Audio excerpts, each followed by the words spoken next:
ఏరా వంశీ, ఐపీఎల్ దగ్గరలో ఉంది కదా, ఈసారి బెట్టింగ్ ఎంత పెట్టుకున్నావు? ఈసారి బెట్టింగ్ ఏం ఆనరా, పోయినసారి చాలా పట్టుకున్నావు కదరా, ఇంకా ఆనరా. ఏ మామూలే, వస్తుంటాయి పోతుంటాయి, దానికి భయపడితే ఎట్లా? ఏమో కానీ ఈసారి అయితే నేను 1,00,000 రూపాయలు పెట్టుకున్నారా బెట్టింగ్ ఆడడానికి. ఈసారి ఫుల్గా బెట్టింగ్ ఆడతా. ఎందుకురా, పోవడానికే?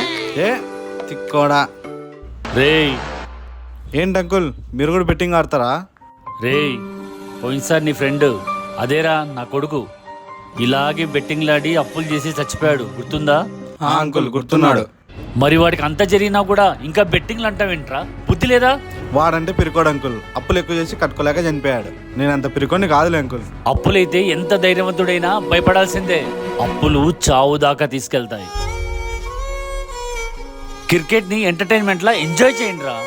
బెట్టింగ్లాడి అప్పులు చేసి చచ్చి నవ్వుల పాలు కావద్దండ్రా. మీకు దండం, ప్లీజ్ రా, ఆడద్దండ్రా.